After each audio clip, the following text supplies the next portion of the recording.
الحلقة اللي فاتت اتكلمنا عن ازاي أمريكا بدأت من خلال قبائل عبرت مضيق بيرينج، وعن الشركات المساهمة لاستعمار الساحل الشرقي، وعن العبيد والمستوطنين والجنود الحمر، وعن اليوم اللي أعلنت فيه 13 مستعمرة استقلالها عن بريطانيا وقررت إنها تكون صاحبة السيادة والكلمة الأولى والأخيرة على الأرض.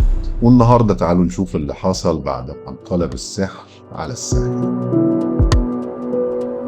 في الثلاثينيات من القرن ال19 طلع مصطلح جديد: القدر المتجلي. بيقول لك ايه القدر المتجلي ده بقى؟ بيقول لك ان توسع امريكا من المحيط للمحيط ده مش طموح سياسي، ده واجب قومي، قدر محتوم اختار فيه ربنا الراجل الابيض عشان يملك القاره كلها.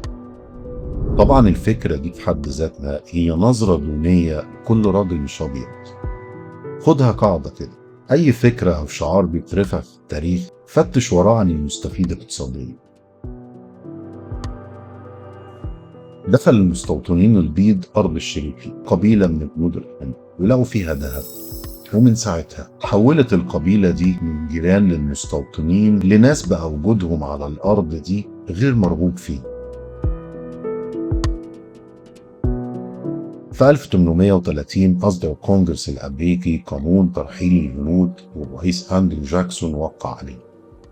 القبائل الأصلية أجبرت بقوة السلاح إنها تتخلى عن أراضيها في الجنوب الشرقي فورا وتروح لمعسكرات أراضي الجنود في أوكلاهوما. 16,000 شخص من قبيلة الشيروكي مشيوا سيرا على الأقدام في عز الشتاء القارس لمسافة أكثر من 1600 كيلومتر. مات في المسيرة دي 4000 شخص، في مصادر بتقول إن ده أقل تقدير.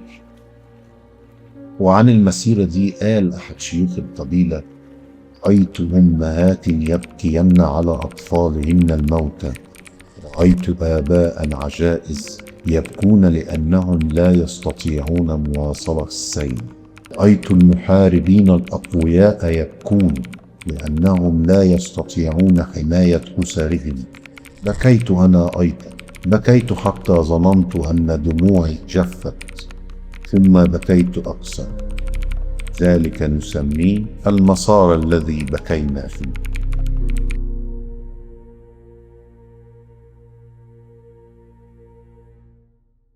في نص القرن ال19 أمريكا كانت منقسمة من جوه. الشمال صناعي حر يرفض العبودية، الجنوب صناعي بيعتمد على العبيد ومش هيتخلى عن النظام ده.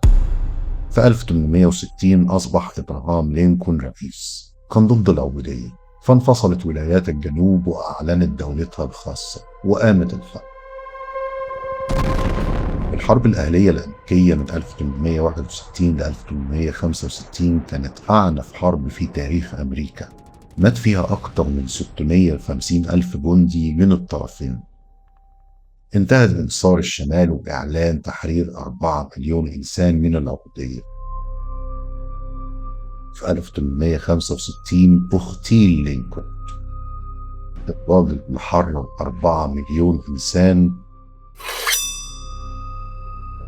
بعد لينكولن بانتكاسة بموجب تسوية 1877 اتسحبت الحماية الفيدرالية عن المحررين، وفرض الجنوب قوانين جيم كرو، قوانين عنصرية منهجية جردت الأفارقة الأمريكان من كل الحقوق اللي اكتسبوها.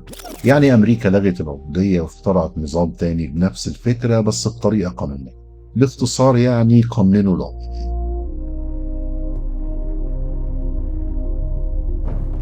في القرن ال19 أمريكا كانت بتتوسع بسرعة خيالية. اشترت أراضي من فرنسا، أخذت أراضي من أسبانيا والمكسيك، اشترت ألاسكا من روسيا وضمت هاواي.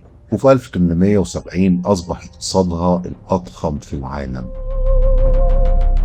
دخلت الحرب العالمية الأولى وأكدت قوتها العسكرية، وفي 1945 خرجت من الحرب العالمية الثانية كأول دولة في التاريخ تمتلك سلاحا نوويا.